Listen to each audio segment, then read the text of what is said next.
Salam saudara-saudara dimanapun Anda berada, saya Pendeta Saifuddin Ibrahim sedang berada dengan tim pengacara MKC dan ada juga teman-teman dari Amerika bahkan di Eropa yang sedang menyaksikan ini semua berkaitan dengan sampai kabar terakhir Muhammad KC dan bagaimana kelanjutannya.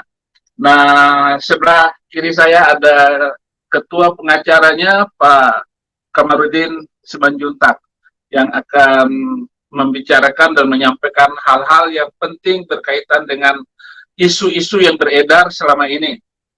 Dan di sebelahnya juga ada tim. Ya. Halo, selamat malam. Saya Kamarudin Simanjuntak. Ya, silakan. Perkenalkan dulu tim pengacara, silakan Bapak.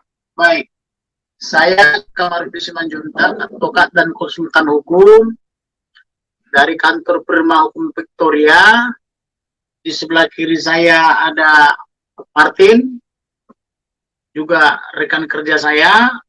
Kemudian ada Febri, beliau anak daripada MKC sekaligus juga advokat yang saat ini kami bersama-sama menangani perkara daripada tersangka MKC, baik dia sebagai tersangka diduga penistaan agama, disangka melanggar pasal 28 ayat 2, junto pasal 45, junto pasal 156 dan 156A. Tapi kami juga di waktu yang sama sebagai pengacara atau penasihat kaum beliau untuk melaporkan dugaan penyiksaan dan atau pengeroyokan yang terjadi di rumah tahanan Bareskrim Polri atas dugaan atau sangkaan persekongkolan jahat antara perwira-perwira di Bareskrim Polri dengan tahanan yang berpangkat Irjen Pol atau diduga Irjen Pol dan kawan-kawannya. Silakan rekan-rekan saya memperkenalkan diri. Ya, shalom teman-teman. Ya. Nama saya Martin Lukas Simanjuntak. Ya, selain sebagai penasihat hukum, saya juga salah satu penasihat hukum juga di salah satu asosiasi Kristo Indonesia. Dan memang sebagai komitmen dan solidaritas teman-teman, saya hadir di sini untuk membantu juga dalam pendampingan hukum. Mungkin itu dari saya. Silakan Pak Febri. Selamat siang, perkenalkan nama saya Mansur Febrian Esa. Kebetulan saya sebagai penasihat hukum Bapak Muhammad KC dan juga sebagai anak dari Bapak Muhammad KC kandung. Saya pribadi mengucapkan banyak terima kasih kepada teman-teman YouTuber dan hamba-hamba Tuhan yang sampai saat ini selalu mensupport Bapak Muhammad KC dalam doa, dalam segala hal. Terima kasih. Mungkin saudara-saudara wartawan ada yang mau tanyakan kepada tim pengacara kami. Ya, silakan. Untuk menanyakan mengenai langkah-langkah apa nih dari sebagai pengacara untuk backup persoalan MKC di dalam kasus yang sedang berkembang pada saat ini. Baik, saya jawab ya. Langkah-langkah yang telah dan yang akan kami lakukan adalah, pertama yang telah kami lakukan sudah menandatangani surat kuasa, karena jantungnya pengacara adalah surat kuasa. Tanpa surat kuasa dia tidak berhak untuk berbicara untuk dan atas nama seseorang. Jadi kami telah menandatangani 2 surat kuasa, yaitu surat kuasa nomor 160, surat kuasa nomor 160 tanggal 15 September 2021 ini untuk mengusut kasus dugaan penyiksaan Muhammad KC atau dugaan pembunuhan Muhammad KC di rumah tahanan Bareskrim Polri. Kami sudah lakukan pengusutannya itu, yang tadinya kurang lebih 2-3 minggu penyidik cyber Polri berbohong atau berdusta kepada keluarga dengan mengatakan Muhammad KC tidak diapa-apain atau tidak dicolek, tidak disentuh di rumah tahanan Bareskrim Polri. Ternyata kami bisa ungkap bahwa yang bersangkutan sudah dilakukan upaya pembunuhan dan penyiksaan tanggal 26 mulai dari jam 1 sampai dengan jam 3 pagi ya. Kemudian selain itu masih dikirimi juga air mineral diduga beracun untuk diminum atau dipaksa diminum. air minumnya sudah kami minta dikeluarkan dengan kami bersurat kepada Kapolri, Kabarreskrim Polri dan Kadipropam Polri, kemudian Dirtipidum dan Dircyber, baik secara WhatsApp maupun secara tertulis resmi. Kemudian kami juga sudah mengungkap bahwa sebenarnya pada tanggal 26 yang bersangkutan klien kami MKC sudah dibawa ke SPKT bikin laporan, walaupun tanda bukti laporannya tidak diberikan kepada klien kami, tetapi disembunyikan oleh SPKT, disembunyikan juga oleh penyidik cyber Polri dengan cara tidak diberitahu kepada klien kami ataupun kepada para kuasa hukum yang dulu mengaku sebagai kuasa hukumnya Pak KC. Kemudian juga diduga atau berdasarkan informasi telah dipisum et repertum di rumah sakit Polri. Kemudian kami juga sudah mengusut kasus tersebut ke Dirtipidum lantai 4 Barreskrim Polri dan sudah bertemu dengan seorang inspektur 1 yang menangani perkara itu, tetapi sesungguhnya ketika kami temukan yang bersangkutan belum memulai pekerjaan, tetapi setelah kami ke sana yang bersangkutan baru akan memulai pekerjaan sore itu karena kami telah temukan laporan polisinya dan telah kami temukan berkasnya. Kemudian kami juga sudah mengusut ke lantai 9 ruang CCTV di mana seharusnya segala sesuatu yang terjadi di ruang basement 1 yaitu ruang tahanan Barreskrim Polri harus terlihat atau terekam di ruang CCTV itu. Artinya mohon maaf, tikus atau lalar saja lihat itu terekam. Jadi tidak mungkin terjadi penyiksaan dan atau percobaan pembunuhan tanpa diketahui oleh perwira-perwira Mabes Polri. Yang kemudian ketika klien kami disiksa atau dilakukan percobaan pembunuhan, tidak ada petugas rutan yang menolong. Mereka membiarkan saja kurang lebih 3 jam, sehingga ketika disiksa dan sudah pingsan dilumuri dengan tinja atau peses, semua terjadi begitu saja tanpa ada yang mencegah. Kemudian selain itu kami juga telah menandatangani surat kuasa nomor 161. Surat kuasa nomor 161 ini aslinya sudah ada di dalam penyidik cyber Polri, kemudian kami diberikan kopinya tanggal 16 September 2021, dan ini ada cap daripada penyidik atas nama Ibtu Sandi, kemudian dicap oleh Barreskrim Polri. Artinya mereka telah menerima surat kuasa kami, maka segala tindakan yang berhubungan dengan klien kami, maka seharusnya kami tahu. Kemudian kami telah bersurat sebanyak 6 kali kepada Dircyber Polri, kepada Kabarreskrim, kepada Dirtipidum, dan juga kepada Kadipropam, termasuk ke Kapolri. Surat kami itu pada pokoknya adalah permohonan visum et repertum untuk tersangka Muhammad Osman alias MKC, yaitu kami lakukan dan sudah ada tanda terimanya. Ada di sini supaya yang bersangkutan divisum. Nah, kemudian kami juga sudah memohon juga kepada Dircyber Polri, yaitu memohon pengembalian ATM atas nama tersangka Muhammad KC supaya diberikan kepada keluarganya sehingga keluarganya bisa bertahan hidup, karena tersangka sebagai pencari nafkah, sedangkan dia masih memiliki istri yang menjadi kewajibannya, dia juga perlu hidup. Nah, saat ini sedang melakukan pinjaman untuk membiayai ongkosnya maupun beli pakaiannya, sedangkan dia sekarang bertahan di Jakarta, maka dia perlu uang. Oleh karena itu kami mohon supaya ATM dia dikembalikan kepada keluarga supaya keluarganya bisa bertahan hidup di Jakarta, karena dia kan datang dari Bali. Kemudian selain itu kami juga sudah berkirim surat juga kepada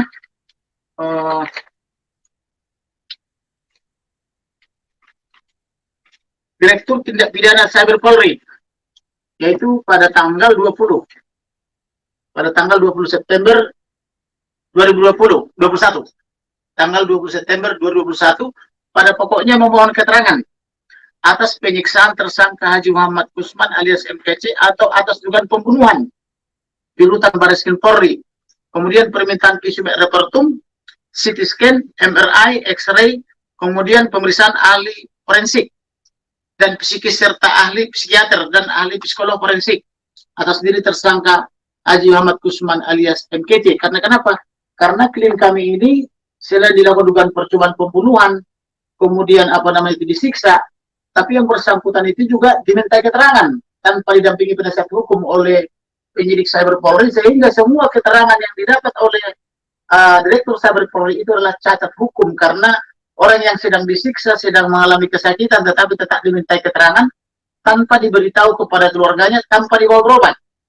Jadi apa namanya, klien kami sudah bermohon-mohon supaya yang bersangkutan diperiksakan ke dokter karena dia punya penyakit komorbid gitu, yaitu ada sakit gula. Tetapi begitu kejamnya penyidik perwira Mabes Polri tidak mau membawa ke rumah sakit untuk diperiksa gulanya, tetapi ternyata diisukan bahwa yang bersangkutan kena COVID atau kena apa namanya itu virus COVID, sehingga yang bersangkutan dikatakan harus isolasi mandiri 2-3 minggu.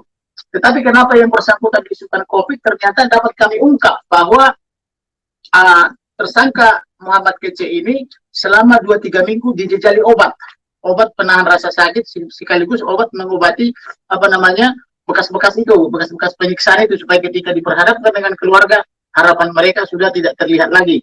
Tetapi berkat investigasi kita dan berkat izin daripada Tuhan Yang Maha Kuasa, akhirnya terungkap semua kebohongan itu. Dan pasca terungkap, sekarang perwira Mabes Polri berlomba-lomba bikin rilis bahwa ternyata klien kami telah disiksa atau dianiaya oleh katanya sesama tahanan, kan begitu. Sementara sebelumnya mereka semua tutup mulut dengan mengatakan tidak terjadi apa-apa, tidak dicolek, bahkan kunci daripada sel daripada MKC itu ada di tangan penyidik dan tidak ada duplikasi. Itu sebelumnya dikembangkan selama 2-3 minggu. Akibatnya adalah bahwa pengacara-pengacara sebelumnya yang dikoordinir oleh Bapak Yusuf Manugulu semua mengatakan MKC baik-baik saja. Jadi mereka bikin rilis di berbagai berita, MKC tidak apa-apa, MKC baik-baik saja. Dan informasi itu ternyata diperoleh dari penyidik. Nah, setelah kami ungkap bahwa ternyata tidak seperti itu, nah maka sekarang penyidik dan apa namanya itu perwira-perwira Bareskrim Polri siakan berlomba-lomba membuat rilis bahwa ternyata terjadi penganiayaan di rumah tahanan Polri. Kemudian kami juga sudah mengirim surat ke Bareskrim Polri tanggal 20 September minta penjelasan mengapa Polri sebagai pelindung, pengayom dan pelayan masyarakat yang harus melindungi warga negara dari Sabang sampai Merauke, dari Kepulauan Nias sampai Rote, tetapi bisa di rumah sendiri terjadi kejahatan sekeji ini, yaitu berupa penyiksaan tanpa apa namanya diberitahu kepada keluarga. Nah, bagaimana cara Polri melindungi warga negara Indonesia dari Sabang sampai Merauke, dari Pulau Miangas sampai Rote, kalau di rumahnya sendiri terjadi kejahatan sebesar ini, yaitu penyiksaan, di mana Indonesia telah meratifikasi undang-undang anti penyiksaan, dan Indonesia sudah meratifikasi undang-undang tentang HAM nomor 39 tahun 1999, tetapi di kantor polisi, di kantor penegak hukum terjadi penyiksaan dengan cara sistematis, dengan cara dibiarkan walaupun ada rekamannya dalam bentuk CCTV. Kemudian kami juga minta penjelasan daripada Dirtipidum Bareskrim Polri.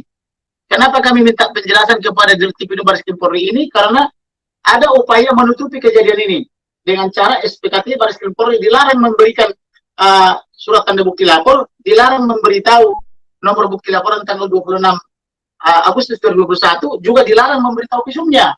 Tetapi berkat pertolongan Tuhan kami bisa investigasi dan ketahuan ternyata sudah divisum dan ternyata sudah ada nomor laporan polisi, dan ternyata ketika kami bertemu dengan penyidiknya di tempat yang kebetulan juga teman atau saya kenal, ketika dia habis sembahyang langsung tanya bagaimana perkembangannya, sehingga karena saya langsung tanya bagaimana perkembangannya, tidak menanyakan lagi nomor bukti laporan polisi, tanpa sadar dia sebutkan mengalir begitu saja bahwa dia akan memulai penyidikan sore itu setelah saya temui. Dan apa namanya, dengan suasana santai saya bilang, saya lupa nomor laporan polisi, tolong dong diberikan kopinya. Maka dia tidak berikan kopinya tapi dieja. Ketika saya minta SP2HP, yang bersangkutan belum berani memberikan kepada saya dengan alasan masih belum minta izin daripada atasannya, padahal SP2HP itu adalah hak daripada tersangka atau daripada penasihat hukumnya. Kemudian selain itu kami juga sudah berkirim surat kepada Bapak Jenderal Polisi Listio Sigit Prabowo. Saya sudah kirim surat ke sana meminta penjelasan daripada Kapolri. Kenapa sepertinya di Polri itu ada dualisme kepemimpinan. Satu kepemimpinan daripada Bapak Jenderal Polisi Listio Sigit Prabowo, satu kepemimpinan apa namanya Irjen Pol NB di dalam tahanan seolah-olah dia polisi agama. Saya mempertanyakan dasar dari mana dia menjadi polisi agama sehingga berhak melakukan pemeriksaan atau projustisia kepada sesama tahanan. Saya mau menanyakan kewenangan dari mana Irjen Pol NB ini memperoleh hak sebagai polisi agama sehingga apa namanya melakukan pemeriksaan dan penyiksaan di dalam tahanan. Kemudian langkah-langkah selanjutnya adalah bahwa hari ini saya akan meminta keterangan daripada Presiden Indonesia, karena itu diatur dalam pasal 17 Undang-Undang Advokat 18 tentang advokat, apa keterangan daripada Presiden Jokowi tentang peristiwa ini. Mengapa Presiden sebagai kepala negara, yang sekaligus juga sebagai kepala negara dan presiden belum memberikan pernyataan apa-apa tentang ini. Ini kan peristiwa sangat besar, terjadi penyiksaan di dalam Bareskrim Polri. Padahal presiden dan Polri itu kan adalah bertindak dan berbuat atas nama negara. Karena dia adalah representasi daripada negara, maka dia harus berbicara jujur kepada kita sebagai warga negara. Karena mereka telah menikmati hak-hak mereka dari pajak kita. Maka mereka sebagai pengurus negara, mereka wajib jujur dan berterus terang kepada kita sebagai warga negara yang membayar hidup mereka dan gaji-gaji mereka. Maka kalau negara berbohong kepada rakyat tidak dibolehkan. Maka negara harus berbicara jujur tentang apa peristiwa yang terjadi di Bareskrim Polri. Kemudian, kita juga bersurat kepada DPR. Karena DPR itu Dewan Perwakilan Rakyat. Wakil rakyat harus tahu yang terjadi tentang apa yang dialami oleh rakyat. Khususnya karena ada Komisi 3 yang membidangi hukum dan pemerintahan, maka Komisi 3 harus melakukan audiensi dengan kami. Melakukan rapat dengar pendapat supaya permasalahan ini terang. Apakah ini persetujuan DPR ada polisi agama di sana, apa tidak? Apakah ada anggaran dari DPR untuk membiayai polisi agama? Kita harus tahu. Dan kemudian akpol dari mana nih lulusan ini polisi agama ini? Apakah ada akpol yang khusus mencetak polisi agama sehingga sudah berpangkat Irjen Pol? Kita harus tahu supaya terungkap semua. Kemudian juga kami juga bersurat kepada MPR. Majelis Permusikan Rakyat juga harus tahu bahwa telah terjadi pelanggaran konstitusi yang sangat hebat. Apa yang harus dilakukan oleh MPR? Apakah ini pelanggaran ini diketahui atau tidak diketahui? Harus transparan juga. Selain itu juga kami juga akan bersurat kepada Komnas HAM. Karena ini kejahatan yang luar biasa menyangkut HAM, maka Komnas HAM harus bertindak. Apa yang harus dilakukan oleh Komnas HAM selaku Komisi Hak Asasi Nasional Manusia? Bagaimana terjadi kejahatan, penyiksaan, atau pelanggaran HAM berat di rumah Bareskrim Polri? Komnas HAM harus tahu. Kemudian kami juga bersurat kepada LPSK, Lembaga Perlindungan Saksi dan Korban. Bagaimana sikap Ketua Komisi LPSK atau Ketua Lembaga Perlindungan Saksi dan Korban terhadap kasus seperti ini? Apakah dia bersedia melindungi si korban ini, MKC ini di sana atau tidak? Karena kenapa? MKC ini kan nyawanya terancam, jiwanya terancam. Dia lolos dari pembunuhan di rumah Bareskrim Polri. Apa sikap LPSK? Itu sedang kami siapkan juga suratnya supaya mereka juga bisa bertindak. Selain itu, apabila ini permasalahan di Indonesia tidak selesai, maka kami berjanji akan membawa ini kepada forum internasional, membawa ke Perserikatan Bangsa-Bangsa, membawa kepada lembaga-lembaga HAM internasional, supaya ini menjadi persoalan dunia, bukan persoalan Indonesia. Karena MKC ini, menurut hasil interogasi saya kepada MKC, dia tidak ada niat atau dia tidak ada kesengajaan untuk menista agama manapun. Tetapi dia hanya melaksanakan hak jawab, di mana hak jawab dijamin oleh konstitusi, dijamin Pancasila, dijamin juga oleh undang-undang pers. Jadi ketika ada pemberitaan oleh pers yang menyudutkan atau yang merugikan semua para pihak, maka pihak yang merasa dirugikan, dia berhak melakukan hak jawab. Nah, dalam hal ini, MKC yang merasa dirugikan oleh pernyataan-pernyataan dan pemberitaan yang viral di YouTube oleh Ustadz Abdul Somad atau Abdul Somad, yang menyatakan di salib itu ada jin kafir. Maka MKC melihat itu pemberitaan viral bertahun-tahun dan Bareskrim Polri diam saja, tidak melakukan penangkapan terhadap Abdul Somad, maka MKC melakukan hak jawab bahwa tidak benar di salib itu ada jin kafir. Kemudian Abdul Somad mengatakan di salib itu ada jin kafir, mengatakan haleluya, haleluya katanya. Itu tanpa dalil. Saya sudah berusaha mencari dalil itu di berbagai kitab suci dan di berbagai buku-buku. Tidak ada referensi yang menyatakan bahwa di salib ada jin kafir memanggil-manggil haleluya, haleluya. Tetapi Abdul Somad telah menyebarkan kebohongan dan kebencian yang mengandung sara supaya terjadi keonaran dan permusuhan antar umat beragama dan antar anak bangsa. Tetapi sengaja dibiarkan oleh Bareskrim Polri dengan alasan politis atau politisnya kental. Akibat daripada pembiaran Bareskrim Polri ini, maka klien saya MKC melakukan hak jawab, karena hak jawab dijamin oleh Undang-Undang nomor 49 tentang pers. maka klien saya menurut saya dia hanya melaksanakan haknya. Termasuk juga penistaan-penistaan yang dilakukan oleh Irene Handono ya. Irene Handono mengatakan bahwa Tuhan Yesus baru dilantik sebagai Tuhan 325 tahun pasca Yesus. Dan itu tanpa referensi. Kemudian Irene Handono mengatakan bahwa dia mantan birawati tanpa bisa membuktikan dia birawati dari mana. Bahkan dia mengaku lulus tahun 75 dari suatu sekolah yang baru berdiri tahun 1980. Tetapi apa yang terjadi? Bareskrim Polri tidak menangkap mereka. Artinya Bareskrim Polri menganggap itu adalah suatu dakwah, tapi kalau dijawab itu suatu penistaan. Ini standar ganda. Secara hukum tidak dibenarkan. Kemudian selain itu ada lagi namanya Yahya Waloni. Yahya Waloni mengatakan bahwa Babel Kristen itu adalah palsu, rusak dan sebagainya, dan mengatakan Tuhannya Kristen waktu salah rohnis. Tapi oleh Bareskrim Polri sengaja dibiarkan itu viral terus, tidak diturunkan hingga ketika klien saya tersangka MPC ditangkap, maka supaya kesannya 1 berbanding 1, maka ditangkaplah Yahya Waloni. Jadi seperti ini politik, ibarat ini satu-satu kan begitu. Nah ini yang tidak kita mau. Kemudian ada lagi namanya Nandar, ada lagi nama Kainama, ada lagi yang namanya Menasim Ali. Menasim Ali lebih kejam lagi kepada Kristen dan Katolik, mengatakan bahwa Yesus Kristus lahir dari perzinahan, di mana Menasim Ali tadi mengatakan bahwa Yesus lahir karena perzinahan. Saya ulangi ya, Menasim Ali mengatakan Yesus lahir karena perzinahan Bunda Maria dengan tentara Romawi. Ini sengaja dibiarkan oleh Bareskrim Polri, tidak ditangkap sampai hari ini. Belum lagi Stephen dan lainnya dari Mualaf Indonesia, mereka semua bebas merusak dan menista umat Kristen dan Katolik tanpa ditindak oleh Bareskrim Polri. Maka menurut saya tindakan Muhammad Kece tidak ada niat untuk menista agama apapun, tapi dia hanya menggunakan haknya untuk menjawab bahwa tidak benar di salib itu ada jin kafir. Jadi oleh karena itu, kalau Bareskrim Polri menganggap itu satu penistaan, maka tangkap dulu dong apinya. Apinya adalah Abdul Somad, sedangkan asapnya adalah Muhammad Kece. Artinya Muhammad Kece melakukan hak jawab atas kejahatan atau dugaan kejahatan yang dilakukan oleh Abdul Somad. Oleh karena itu, supaya bangsa ini tetap utuh, supaya bangsa ini tetap menghormati hukum sebagai panglima, maka Bareskrim Polri saya himbau supaya bertindak adil, jujur dan berterus terang, sehingga setiap orang yang diduga melakukan kejahatan hukum harus ditindak, jangan dipilih-pilih. Jangan dipilih-pilih tersangkanya berdasarkan suku, agama, ras, dan antar golongan. Itulah yang bisa saya sampaikan. Kalau ada dari rekan-rekan kerja saya, silakan disampaikan. Terima kasih. Saya mungkin mau nambahin sedikit saja mengenai kronologi singkat ya.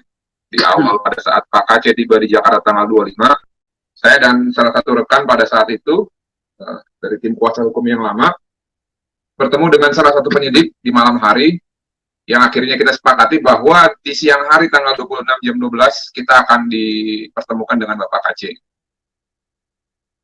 Lalu pada saat tanggal 26 siang, ketika kita sudah sampai di ruang siber Mabes Polri, di sana kami sudah dilakukan swab antigen untuk persiapan agar bisa menemui tahanan yang dalam hal ini adalah Pak Kece. Setelah dilakukan swab antigen, dengan harapan bahwa kami akan segera bertemu dengan Pak Kece, ternyata sampai jam 6 sore kami juga tak kunjung diberikan akses ataupun dipertemukan dengan Bapak Kece. Di sini akhirnya kami dan tim itu mempertanyakan sebenarnya ada apa? Kok bisa di malam harinya dibuat appointment dan dibuat rencana untuk pertemuan tiba-tiba batal sepihak karena ada informasi bahwa tahanan itu harus dilakukan isoman. Pertama dibilang 7 hari, lalu berubah lagi 14 hari. Nah, di sini saya berpikir bahwa ada kejanggalan. Namun pada saat itu, karena ada kepastian dan jaminan bahwa Bapak itu keadaannya sehat dan tidak ada sesuatu hal yang buruk yang terjadi kepada beliau, akhirnya dari informasi inilah yang kami sampaikan kepada teman-teman, agar teman-teman percaya bahwa tidak mungkinlah hal-hal yang buruk seperti itu bisa terjadi di salah satu markas besar kepolisian kita. Tentunya ini juga yang akhirnya membuat kita kecewa. Bagaimana bisa suatu jaminan dari suatu institusi yang mewakili negara ternyata tidak bisa dipegang omongannya. Oleh karena itu saya pikir ini perlu di garis bawahi ya. Karena kemarin di salah satu media itu salah satu pejabat dari kepolisian mengakui ada kelalaian. Dan beberapa teman-teman ataupun umat Kristen ataupun masyarakat umum ada yang mempunyai persepsi berbeda bahwa ini adalah pembiaran. Namun nanti kita tentukan saja, kita tunggu saja bagaimana hasil-hasil dari penyidikan dan penyelidikan untuk mengetahui apa sebenarnya yang terjadi pada saat malam itu gitu loh. Mungkin itu dari saya, Bu. Bisa dari rekan saya. Baik, mungkin saya izin menambahkan terkait rekan saya yang terjelaskan. Tanggal 9 September saya pertama kali bertemu dengan Bapak Muhammad KC. Di situ saya sudah berulang kali memohon kepada penyidik untuk bisa bertemu. Mereka menjamin, "Dek, bapakmu baik-baik saja," katanya. Abang jamin, demi Tuhan, abang tidak sentuh sedikit pun. Tapi nyatanya, dengan terbuka seperti ini, ada kebohongan yang mereka tutupi.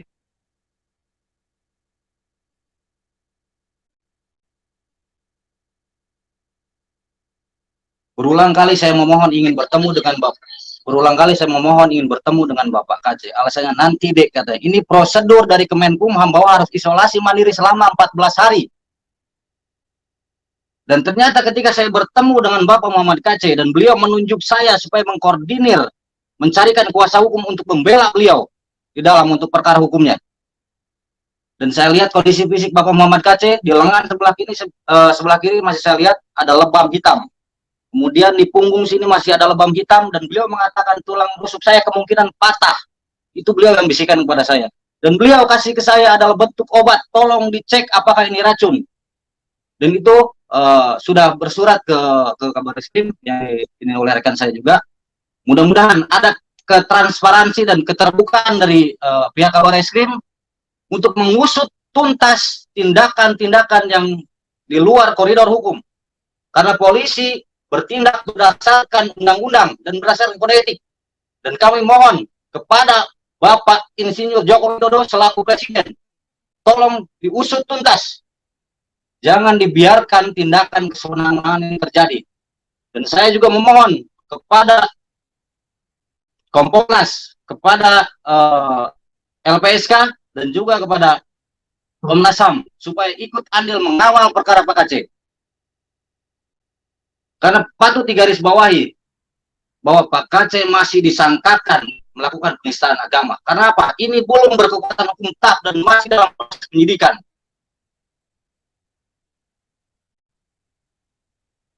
Seharusnya kita semua menghormati kaidah-kaidah hukum berasaskan dengan asas praduga tidak bersalah. Dan seharusnya penegakan hukum itu harus secara equality before the law. Dan itu semua sama di muka hukum. Mau dia mengatakan dia sebagai irjen atau siapapun ketika melakukan tindak pidana, tolong diusut tuntas dan ditindak seadil-adilnya. Dan kepada abang saya, tadi saya sempat melihat di siaran Kompas mengatakan harusnya Pak KC berterima kasih karena telah diperlakukan seperti itu oleh seorang irjen. Karena itu bentuk kekesalan. Saya garis bawahi, Bang, apakah abang mendukung terkait kekerasan yang terjadi?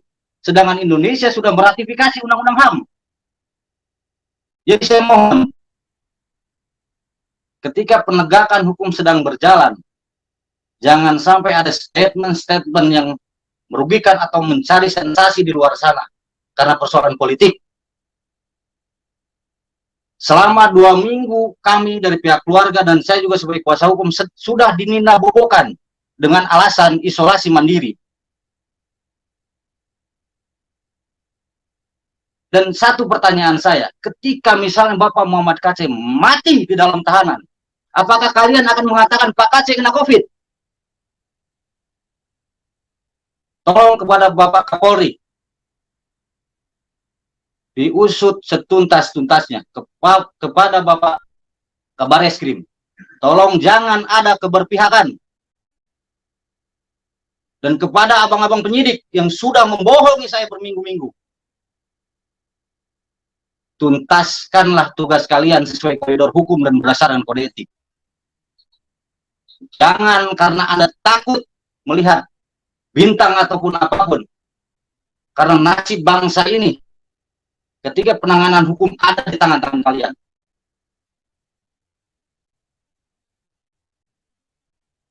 Dan kami bersama tim ke depan memohon juga kepada yang bersuara di luar sana, mengatakan kuasa hukum atau apapun itu, saya mohon dengan sangat, karena sudah ada penunjukan secara resmi. Kenapa kemarin saya tidak langsung melontarkan statement seperti itu? Karena kuasa kami belum diterima oleh Kabar Eskrim. Jadi saya mencoba diam, pelan-pelan. Kenapa tujuan saya seperti itu? Karena saya juga melindungi keluarga yang lain. Jadi mohon dengan sangat kepada abang-abang saya di luar sana, saya berterima kasih sudah bersuara, tapi untuk kedepannya saya berharap juga ada sinergi, dan abang tidak mengeluarkan statement-statement di luar persetujuan dari keluarga ataupun kuasa hukum yang sudah ada. Itu permohonan saya. Mungkin ada yang lain? Silakan. Ini banyak isu yang beredar bahwa sebenarnya Napel dua partai itu melakukan hal itu bukan, kalau di surat pernyataan dia kan seolah-olah dia membela agama, tapi ada yang menduga itu ada hal lain dalam tanda kutip kepentingan dia pribadi, karena dia sedang terkait kasus di mana kasusnya sudah banding gagal, dan mungkin momentum ini pakai dia untuk menarik simpati kaum-kaum yang selama ini berdemo untuk menekan penegak hukum. Nah, kira-kira kalau dari kuasa hukum sendiri atau Pak Saipudin, apa kira-kira motifnya Napoleon ini? Karena seorang pejabat perwira tinggi tidak mungkinlah melakukan hal-hal yang seperti dilakukan oleh Kopral. Baik, saya menjawab ya. Tidak mudah seseorang atau polisi menjadi jenderal, apalagi sampai punya bintang 2 di pundaknya. Dia sudah melalui banyak pendidikan dan banyak karir sehingga bisa sampai di situ. Jadi ini adalah aneh apabila ada seorang oknum jenderal penegak hukum tetapi tidak menghargai hukum. Maka sewajarnya lah seorang polisi yang sudah berpangkat jenderal patuh kepada hukum. Yang pertama. Yang kedua, kalau yang bersangkutan mengatasnamakan karena kecewa atau sakit hati karena ada orang diduga menista agama, tadi sudah saya jawab. Bagaimana sikap mereka terhadap Abdul Somad yang terus-menerus bikin YouTube menghina umat yang lain dari agama yang lain, mengatasnamakan ceramah. Kemudian dia mengkafir-kafirkan orang lain dan menyatakan di salib itu ada jin kafir. Apakah Irjen Pol yang bersangkutan itu bisa merasakan apa yang dirasakan oleh kaum Nasrani dan Katolik? Nah, itu pertanyaan yang berikut kepada dia. Yang ketiga, kalau dia mengatakan bertindak untuk dan atas nama saudara-saudara kita kaum muslim, kapan dia diberikan wewenang atau surat kuasa oleh saudara-saudara kita umat muslim kepada dia untuk atas nama saudara-saudara kita umat Islam sehingga dia bisa bertindak melakukan kejahatan, penyiksaan dan percobaan pembunuhan seperti itu? Mana surat kuasanya? Yang berikutnya, kalau dia sebagai inspektur jenderal lalu atas nama agama melakukan tindakan itu, apakah dia benar-benar lulusan akpol bidang keagamaan? Apakah dia polisi agama? Dari mana wewenang polisi agama itu diterima? Apakah dari Kapolri atau dari lembaga mana? Kita harus tahu. Yang berikutnya, bahwa dugaan kejahatan korupsi tidak lebih baik daripada dugaan penistaan agama. Artinya, melakukan kejahatan korupsi itu adalah penistaan juga. Kenapa? Karena seorang pejabat, ketika dia menduduki jabatannya, dia disumpah bahwa dia tidak akan menyalahgunakan kewenangannya. Nah, disumpah tentu menurut agama dan kepercayaannya. Dengan dia mengatakan, demi Allah, saya bersumpah. Berarti di situ ada keterlibatan daripada pencipta, yaitu Tuhannya. Kemudian, dia juga terlibat dengan kitabnya, bahwa kitabnya itu diangkat di belakang kepalanya, bahwa dia berjanji tidak akan melakukan dugaan kejahatan korupsi maupun penyalahgunaan kewenangan. Lalu ketika dia ingkari itu, dia langgar itu sumpahnya, dia langgar janjinya kepada Allah misalnya. Kemudian dia langgar juga sumpah terhadap kitabnya itu, dia korupsi misalnya, atau dia menyalahgunakan kewenangan yang ada padanya secara melawan hukum, itu juga penistaan agama secara materi. Jadi jangan kita merasa lebih baik daripada teman kita, apalagi kita tidak punya kewenangan untuk itu. Tetapi secara politis, yang dibilang abang wartawan tadi, bahwa dia berusaha mencoba menarik simpati masyarakat, seolah-olah dia adalah orang yang agamawi, atau seolah-olah dia adalah orang yang alim, untuk mempengaruhi teman-teman hakim agung nanti supaya putusannya mungkin diringankan atau dibebaskan. Maka menurut saya, Majelis Hakim Agung saya rasa sudah bisa memperkirakan itu apa maksud dan tujuannya. Maka oleh karena itu, saran saya kepada para tersangka, khususnya terdakwa dan terpidana, jangan harapkan ada pembebasan hukum dengan melakukan kejahatan. Tetapi mari tegakkanlah hukum dengan cara patuh kepada hukum. Kemudian, jangan juga beranggapan apabila melakukan kejahatan, maka seolah-olah sudah membela agama dan Tuhan. Kalau Anda mau membela agama dan Tuhan, maka berikanlah contoh, berikanlah sikap yang baik, berikanlah kasih yang baik, mengasihi sesama, berbuat yang jujur, berbuat yang benar. Itu sudah membela Tuhan kita dan juga membela agama kita. Karena dari sikap diri kita, orang akan melihat, oh, Kamarudin Simanjuntak itu orangnya hidupnya benar. Maka orang akan mengatakan, agama apa dia? Orang apa dia? Maka orang akan bertanya sendiri tanpa kita umbar-umbar. Kalau kita senang menolong orang, misalnya memberi pelayanan pro bono pro deo tanpa harus dibayar karena memang orangnya tidak mampu bayar, itu pengacara yang baik. Itu dari mana dia? Orang apa itu abang itu? Orang akan bertanya tanpa harus diumbar-umbar. Tapi janganlah kau melakukan kejahatan mengatasnamakan agama dan mengatasnamakan Tuhanmu. Itu adalah penistaan. Jadi oleh karena itu berhentilah menista. Marilah hidup jujur dan terhormat. Berikanlah kepada setiap orang apa yang menjadi haknya. Terima kasih. Ya, kembali ke rekan-rekan yang mungkin di Amerika sudah larut malam ya. Pastor Tony Bastaman mungkin bertanya kepada, silakan kepada pengacara. Ya, bisa dengar saya, Pak? Dengar, bisa Bapak? Bisa.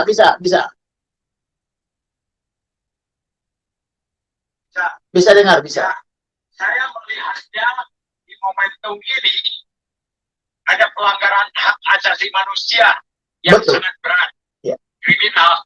Karena kalau di Amerika penistaan agama itu tidak ada. Ya, di momentum ini juga saya melihat ada kronologis yang progresif. Ya, dari dulu kasusnya Dr. Suradi, lantas Yusuf Roni, lantas ada Pak Arfa, Pano Arfa, lantas ada juga Saifuddin Ibrahim, dan ini adalah Muhammad Kece. Saya melihatnya ini progresif ya, tetapi saya sangat kurang percaya.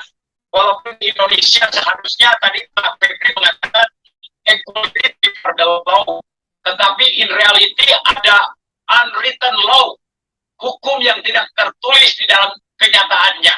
Tentunya ini itu yang akan tanpa menunggu Pak Komarudin dan tim mengadu ke PBB pun, kami pun akan bergerak di sini. Ya, kami pun tentunya akan bergerak di luar negeri mengenai kepada hak asasi manusia. Ya, dan kita tahu kalau if you are in danger in the country, kita bisa mengadakan political asylum, suaka politik. Kalau di Bareskrim saja bisa ada penyiksaan yang sangat mengerikan, ya, sangat mengerikan sekali. Nah, itu yang terlibatnya bukan tukang beca, ngegebukin tukang beca, bukan menghina tukang beca. Ini, ya, ini suatu pejabat tinggi, ya, yang menurut saya sih alasannya tidak murahan sekali. Alasannya murahan sekali. Ya, segala pejabat tinggi karena membawa agama di mana equality service itu. Nah, pertanyaan saya kepada tim yang saya hormati dan kami bangga ada orang pembicara. Bagaimana intervensi luar negeri? Tentunya kami akan bergerak di dalam segala bidang, di media sosial Kristober Internasional, di Murtadin Internasional, dan di hak asasi manusia bahkan ke PBB. Tentunya kami akan menuju ke sana. yang saya sangat khawatirkan kalau di Bareskrim saja bisa terjadi. Apakah ada tempat yang aman, khususnya buat Pak Kece dan keluarganya? Kalau memang tidak begitu aman, apakah bisa diamankan lewat suaka politik? Ya, saya nanti meminta petunjuk karena yang lebih mengerti di dalam negeri orang lokal adalah pengacara resmi ini. Ya, yang gak resmi saya nggak mau dengerin. Yang resmi ini yang saya mau dengerin. Ya, dengan arti kata satu, kedua juga yang tentunya perlu donasi dan dana. Ya, saya bukan berbicara percaya dengan API atau yang lain, tapi kalau sistemnya transparansi, ya, orang luar negeri itu tidak percaya. Kasus tsunami aja dana tidak dikasih ke pemerintah, dikasihnya ke orang-orang Kristen untuk, karena biasanya suka nggak nyampe. Nah, kan sistemnya kalau memang ABI berani transparansi, siapapun juga, Saifuddin Ibrahim apa siapapun juga, kalau sudah transparansi, dana itu gampang mengeceknya. Ya tentunya juga hamba Tuhan pengacara juga harus dikasih makan juga kalau ada uangnya, gitu ya.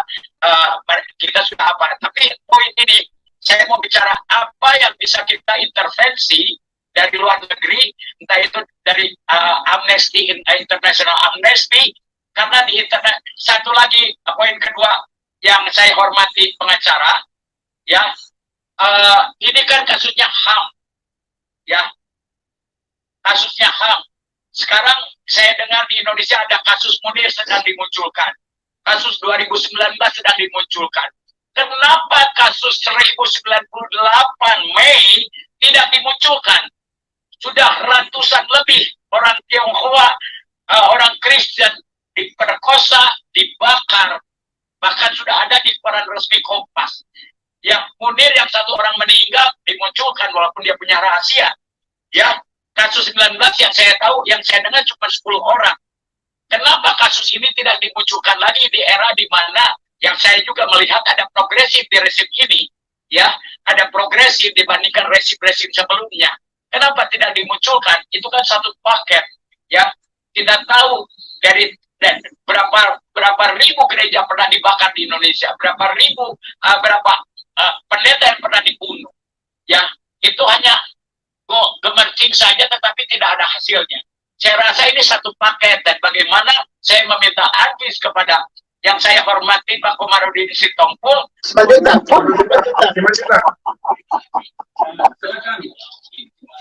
Apa ini? Bahaya ini.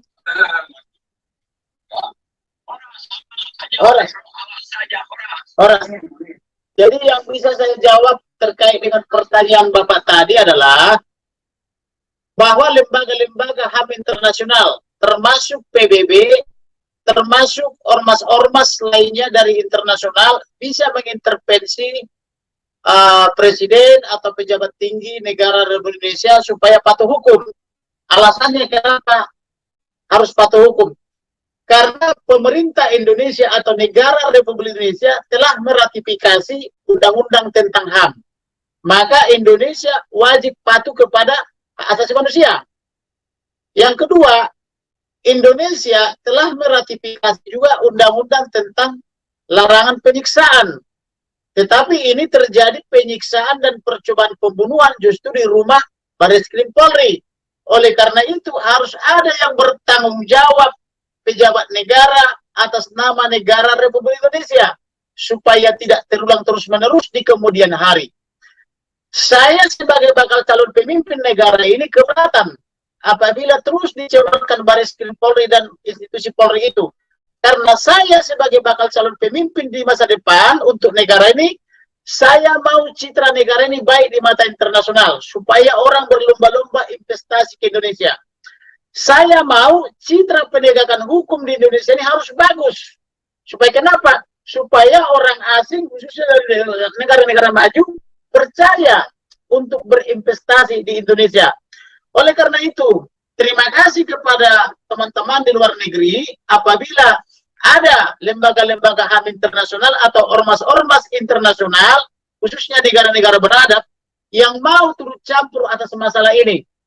Kemudian ke depan, political will kita adalah tidak boleh lagi mencantumkan KTP beragama tertentu atau agama harus dihapuskan dari KTP, karena agama ini sering dipolitisir di Indonesia untuk tujuan-tujuan politik dan termasuk untuk tujuan jahat, termasuk untuk melegitimasi kejahatan. Oleh karena itu, kalau masih agama memiliki kalau KTP masih memiliki agama, maka sulit untuk kita dapatkan keadilan. Karena faktanya saat ini di Bareskrim Polri ada dua kubu. Satu kubu yang pro kepada Yahya Waruri dan kawan-kawan, satu kubu terhadap anti kepada MKC. Oleh karena itu, supaya polisi, khususnya polisi Republik Indonesia, bisa berdiri benar, objektif dan profesional, dia harus bisa melepaskan keagamannya. Dia harus berdiri di atas 6 agama yang ada.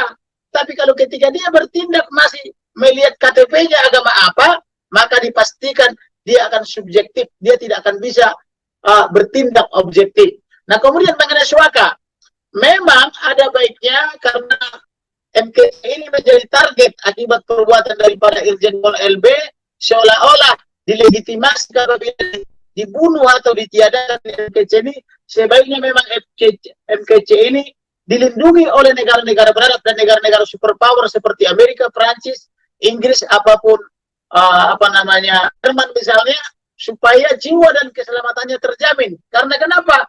Bagaimana mungkin Polri bisa menjamin warga Indonesia sedangkan rumahnya sendiri tidak terjamin, padahal di rumahnya itu kita lengkapi CCTV yang sangat canggih, pengawal 24 jam, tetapi mereka bekerja sama untuk untuk menyiksa dan mencoba membunuh MKC ini. Oleh karena itu, untuk saat ini, untuk sementara, kita tidak percaya kepada institusi Polri apabila orang-orangnya belum diganti. Oleh karena itu, harapan kami, khusus penyidik di cyber ini yang selama 2-3 minggu ini berbohong, harus diganti semua dan diberikan penyidik yang profesional yang bisa lepas daripada identitas KTP agamanya. Terima kasih. Ya. Saya minta mungkin ada yang lain, ada lagi pertanyaan singkat, silakan. Ada ini, Ya. Lukman ini, Ya. dari Los Angeles mungkin ada sesuatu, dia juga pernah mengangkat ke PBB masalah kasus 98, tapi di era itu tidak ada banyak ini. Silakan dari Los Angeles, dibuka mikrofonnya. Masuk. Ya. Selamat siang ya. Selamat siang, Bapak. Bapak semua, Pak Saifuddin dan juga tim pengacara. Terima kasih bisa mengikuti ini, dan saya punya pengalaman beberapa kali. Pertama itu waktu kasus 98, kita pernah membawa 2 orang untuk memberikan kesaksian di PBB, di United Nations, tentang kerusuhan Mei, dan salah satunya itu berhasil mendapatkan suaka politik, dan yang satu lagi itu waktu itu Esther Yusuf dari wanita menggiat hak asasi manusia di Indonesia. Nah, lalu pernah lagi waktu kasus Ahok di penjara, ada satu senator namanya Ed Royce, itu lewat stafnya menghubungi saya, ingin mencari tahu mengenai Ahok waktu itu, dan dia pernah bilang sama saya, kalau ada sesuatu yang bisa dibantu masalah pelanggaran hak asasi manusia, silakan hubungi saya. Kebetulan dia ada di komisi itu di Senator USA gitu loh. Nah, jadi kami dan beberapa orang di Amerika Serikat akan berusaha semaksimal mungkin bisa membantu Muhammad Kece ini untuk sedikit banyaknya mendapatkan bantuan dari luar negeri itu untuk menekan dan juga menyatakan dukungan dan solidaritas buat dia gitu loh. Ya, mudah-mudahan usaha kami bisa berhasil tembus ke senator, kongres, ataupun ke PBB. Gitu aja. Oke, silakan. Ya. Baik, oke. Baik, terima kasih Pak. Untuk kasus 98 memang saya juga termasuk salah satu korban waktu itu. usaha kita bisa lenyap karena ada pembakaran yang sistematis diduga dari oknum-oknum TNI Polri karena mereka berbadan cepat, kemudian tidak ada masyarakat yang berani melawan dan menggunakan kendaraan-kendaraan taktis daripada TNI Polri juga waktu itu. Tapi sampai saat ini memang kasus tersebut tidak bisa diusut tuntas karena selalu dibawa kepada jalur politik. Nah, sepanjang apa penegakan hukum selalu dikait-kaitkan dengan politik, maka permasalahan daripada kasus seperti ini akan sulit dituntaskan. Nah, tapi khusus untuk MKC ini sebenarnya peran dunia internasional bisa di sini dimainkan bagaimana supaya pemerintah Indonesia bisa mematuhi nilai-nilai atau hak-hak yang universal yang sudah diakui oleh negara-negara beradab, termasuk juga karena Indonesia sudah meratifikasi tadi Undang-Undang HAM, sudah meratifikasi Undang-Undang Konvensi tentang Anti Penyiksaan menjadi Undang-Undang Nomor 5 tahun 98 dan sebagainya. Itu artinya Indonesia dengan meratifikasi itu harusnya sudah harus patuh kepada undang-undang itu. Nah, kemudian karena tadi seperti saya bilang tadi, karena terjadi dugaan pembunuhan, penyiksaan dan rencana meracun daripada FKC ini, padahal dia hanya menggunakan hak jawabnya, maka disinilah peran dan fungsi internasional khususnya negara-negara beradab untuk memainkan perannya supaya pemerintah negara Indonesia mau ke depan atau punya political will untuk memperbaiki keadaan yang sudah buruk ini. Terima kasih. Ya, saya tambahkan ya, hal yang terjadi atas Muhammad Kece ini dan penghinaan terhadap minoritas sudah berjalan puluhan tahun, ya. Tetapi tidak ada pertolongan. Siapakah penolong kami di negara yang mengerikan ini? Siapakah saya masuk Kristen ini karena menolong orang Kristen? Enggak mau masuk Kristen. Begitu belajar, ternyata Kristen itu luar biasa. Sehingga saya berani masuk Kristen dan membela diri di pengadilan sekalipun. Nah, siapa yang menolong kami? Pemerintah kurang menolong, bahkan memberikan pembiaran selama kami kekristenan dihina sampai hari ini. Kasus Muhammad Kece ini bukan sendirian. Ini karena imbas dari omongan orang-orang yang menistakan agama Kristen. Abdul Somad itu sumbernya. Tetapi Abdul Somad itu sebenarnya dia hanya korban. Dia hanya membaca kitab suci yang membolehkan manusia lain membunuh manusia lain karena beda agama. Ayatnya itu ratusan. Saya juga bekas guru agama. Dan saya bisa menunjukkan, itu bukan tafsir. Kita baca mata terbelalak begini. Bunuhlah mereka di mana saja kamu jumpai mereka. Jadi itu sebenarnya yang kita inginkan. Tangkap Abdul Somad, lepaskan Muhammad Kece. Adil. Itulah moral Pancasila. Keadilan sosial bagi seluruh Indonesia. Itu yang kelima. Tetapi pasal yang kedua, sila yang kedua itu kemanusiaan yang adil dan beradab. Tetapi kalau ada orang yang menyiksa orang di dalam penjara, dalam tahanan yang sedang proses hukum, itu namanya kemanusiaan yang tidak adil dan biadab. Biadab itu namanya. Jadi mungkin dalam kesempatan ini saya minta saudara-saudara yang ada di Amerika, di Eropa, bahkan Australia yang sudah menghubungi kami berkali-kali, apa yang bisa Anda lakukan, yang terbaik menurut Anda lakukan itu. Jadi itu saja mungkin. Apa lagi? Ya, bagaimana garansinya selama persidangan ini?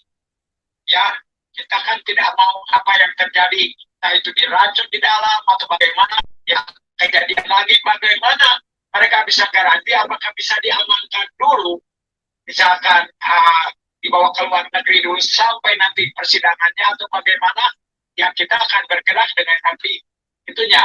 Saya sih belum tenang, ya belum tenang, ya kemarin di puji Tuhan, mujizat masih bisa hidup, ya.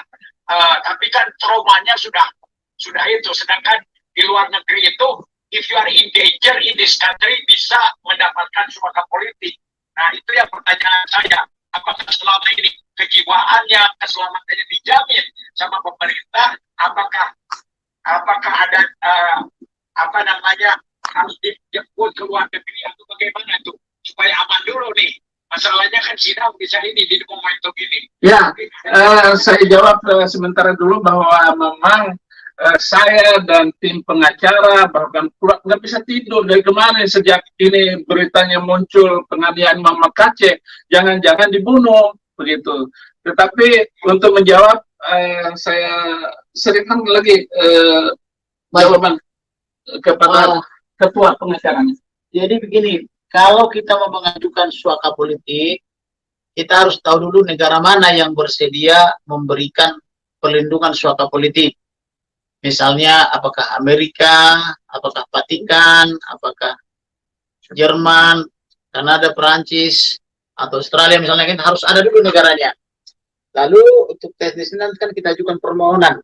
Nah, inilah fungsi daripada teman-teman yang ada di luar negeri, termasuk di Amerika, untuk membunyikan ini supaya ada yang tergerak suatu negara atau beberapa negara untuk memberikan perlindungan suaka politik.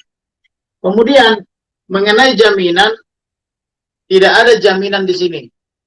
Karena kalau kita bicara jaminan, hanya Tuhan yang bisa menjamin. Sedangkan polisi saja yang menyatakan pelindung, pengayom dan pelayan masyarakat di rumahnya sendiri tidak terjamin, kan begitu. Jadi bagaimana bisa bicara tentang jaminan? Tetapi walaupun demikian, saya sebagai penasihat hukumnya berjanji bersama rekan-rekan akan mempertaruhkan segalanya untuk membela kasus daripada MKC ini supaya jujur transparan. Kemudian kepada teman-teman saya sebangsa dan setanah air, agar teman-teman di Sabang sampai Merauke berdoa dan jangan mudah terhasut. Kita adalah saudara sebangsa dan setanah air. Oleh karena itu, jangan percaya ini kasus penistaan apabila belum terbukti di pengadilan. Tapi hormatilah hukum itu dan jangan pula terprovokasi dengan tindakan Irjen Pol NB itu, karena itu hanyalah untuk sebagai tujuan politik kotor dia untuk merusak tatanan hukum yang ada di Indonesia. Saya percaya bahwa masyarakat Indonesia masih jauh lebih banyak yang hatinya baik, pikirannya dan benar. Tetapi mereka memilih diam. Oleh karena itu, kepada seluruh warga negara Indonesia yang baik dan benar, yang hatinya baik, yang pikirannya benar dan positif, mari bangkit berdiri, suarakan kebenaran itu, lawan kejahatan secara hukum, supaya negara kita ini bisa hidup baik dan benar ke depan. Saya percaya itu. Masih jauh lebih banyak yang hidupnya baik dan benar. Cuma mereka memilih diam atau silent. Terima kasih. Ya, saya sudah memenuhi janji saya kepada saudara-saudara semua bahwa saya akan live dan memberikan konferensi pers. Terima kasih saudara-saudara yang ada di Indonesia, yang saudara-saudara yang ada di luar negeri yang telah memberikan pertolongan dan memberi support semangat. Terima kasih. Pastor,